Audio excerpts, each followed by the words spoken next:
Welcome back to 21st and Edgehill. My name is Aiden Savona, and today we are going to be talking about a very, underrated and underappreciated sport today. We're going to be talking about mountain biking. I'm joined by Olivia and Dr. Fitz and two very special guests. They rode on this last weekend in Panther Creek. I'm joined here by Chris and Els. How you guys doing today? Pretty good. How are you? I'm doing great. So mountain bike team just went to Panther Creek. Very, very rough trail, pretty bumpy and a lot of hills. Can you talk a little bit about your pre-ride? What was going through your minds? What was your plan of attack for this trail? Sure. So for me, I got to the pre-ride the day before since we usually pre-ride the course on location day before the race. I decided to only do one lap of pre-ride since it's a pretty familiar course to me. Raced a couple of times before on it. And my goal for the race was to make all of the cutoff times. So what that means is to be allowed to do all of the laps. So you have to keep your lap time up or else you'll get pulled off of the course. So I had 3 laps ahead of me and I wanted to make every one. Yeah, that's great. And you rode pretty well. You finished 3 laps in just under an hour and 33 minutes. Our girls rode pretty well. Chris, why don't you talk a little bit about the boys? What were you thinking on this pre-ride? How did you align with your plan of attack? What did you do well? Yeah, so I actually arrived the day of at midnight. So I got up that morning and I think I rode it at like 7:30. So I was riding the day of the race, and then I raced at noon. So I had a little time to chill after that. They were calling for pretty heavy rain and thunderstorms. So the whole time, between the pre-ride and the race, I was just thinking about what am I gonna do with my tire pressure, what am I gonna do with my starting gear and whatnot, and how to maintain traction during the mud. And then it got to race time for me, no rain, nothing at all. So I went back to my kind of usual strategy of take it easy in the first little section where it's very grassy, and really just plan my attack for the single track and wide open trails in the forest, because I knew a lot of people were going to get pretty hunkered down in the long hills. So yeah. Do you guys have a team strategy when it comes to riding? What are your coaches telling to you? What are you trying to do in these races? Well, last season, Coach Smale started I think it's going to be a tradition of before state championship, you tape your motto of the season to your handlebars so you can see it all the time. And it was, I think the one I have on my handlebars right now is clean, confident, consistent or something. Yeah. It's a little saying that, but that's pretty accurate for most of the team. We want to avoid as many injuries as we can. Right. And there's a few different things coaches say, slow is fast, and crashing is always slower, and it's better to go slower than fast. So a lot of risk management and preventing people from getting hurt, because in the end, if you don't finish the race, that's slower than finishing it slowly. But yeah. Yeah, totally. Those are some really great mottos for a lot of sports too. So, can you talk a little bit about your practices? How are you preparing for these races? What are you doing? I would say it's a lot of just getting familiar with your bike and how you feel in different corners and different types of dirt and whatnot. Because the biggest thing is just knowing how your bike's going to handle, and then you can work on a little bit of endurance through some hard hills or just prolonged efforts. But personally, I just like being accustomed to my bike. On the mountain bike team, since we're a middle school and high school combined team, we have a lot of different kinds of practices. So some practices I'll be working mostly to make sure all the middle schoolers are all right, kind of assist the coaches. Other practices are just high schoolers, and then that's my time to really put the pedal down and grind up 3 Mile Hill as fast as I can, or do as many hookmans as I can in a certain number of time. Those are different trails that we ride. Right. Yeah. So I know that y'all are like biking for a pretty long time, right? So like, what's y'all's like strategy to make sure you don't like burn out during that race and keep yourself going? I start out thinking before every race that I'm going to take the first lap super slow and then speed up in my later laps. But I end up actually doing the opposite most of the time. Hey, negative splitting. That's Yeah. So it's always a goal to be pretty consistent, but I usually find that it's a lot easier to go faster early and then make as long as I've made all the cutoffs, try to stay consistent with my later laps, but I give myself a little wiggle room there in that if I've just been riding for a whole hour, it's okay if my next lap takes me more than 30 minutes. You know, you guys are talking about some young blood on the team, combining with the middle schoolers.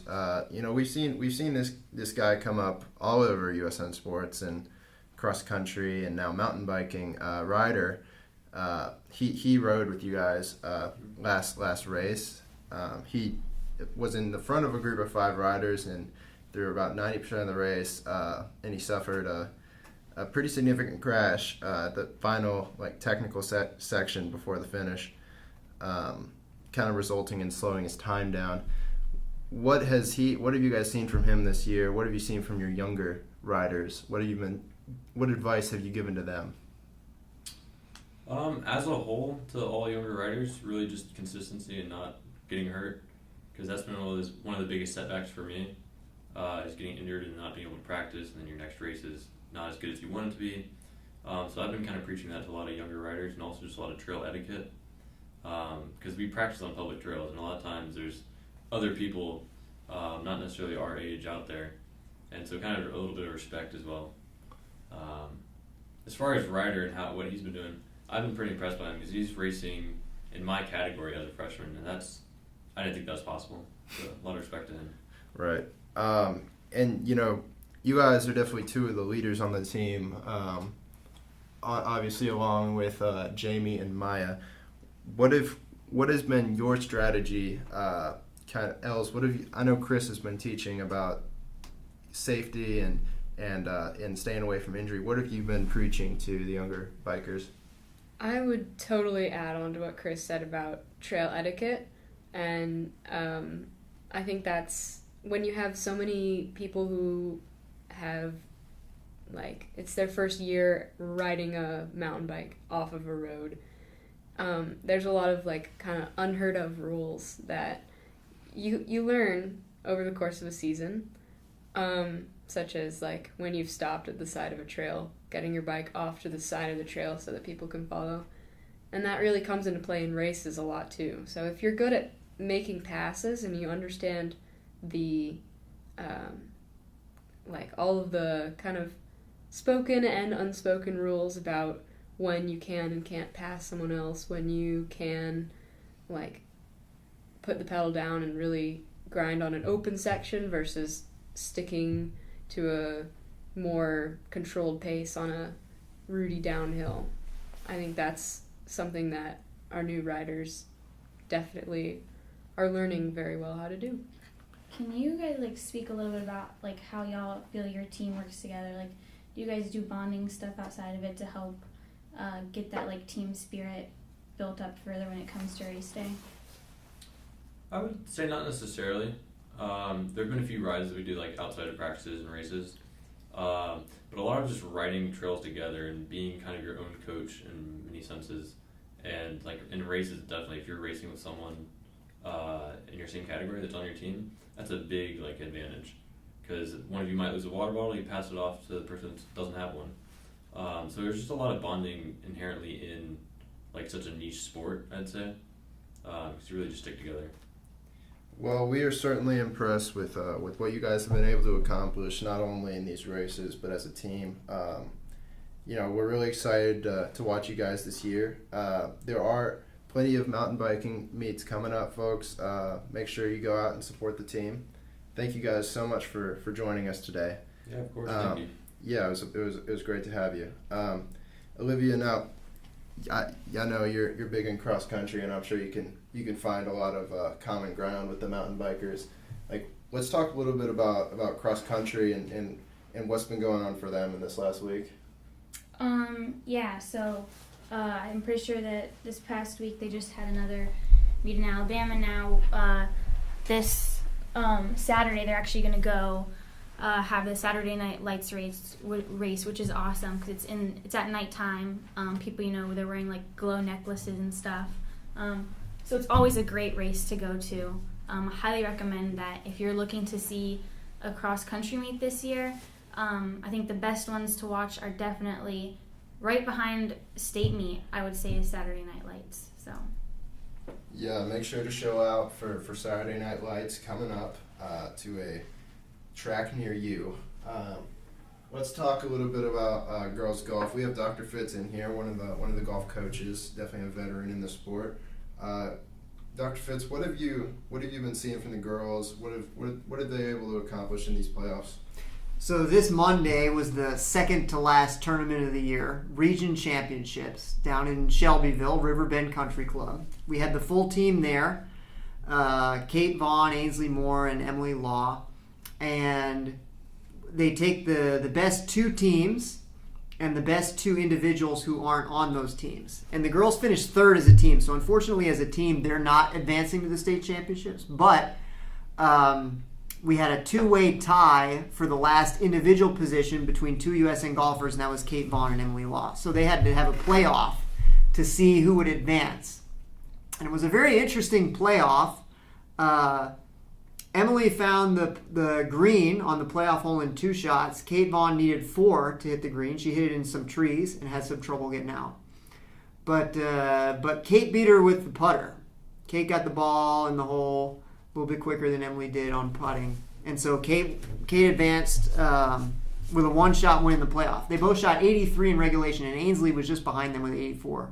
So she could have been there just as well. But yeah, Kate Vaughn is going to represent USN at the state championship. She could be the individual state champion for state of Tennessee. That's Monday and Tuesday of next week out in Sevierville. And she's the first golfer to represent USN in the state championships in 10 years. So we're really proud of her. We've seen a lot of great accomplishments from this team. Edward isn't here today, but I'm sure he would be the first to stress at what he's seen this year. We've heard some really impressive feats from these girls. Speaking of girls sports, let's switch gears to the volleyball team, who had their last game this past week. They had quite the season. We had them on the podcast last week with Julia and Josie, and they were really stressing a lot on the community that they had made. These girls had quite the bond, and definitely an astounding season from them this year. Some really exciting games. Do you guys have anything to say about the girls? Their last game was against Grace Christian, and I think they won 1 set. But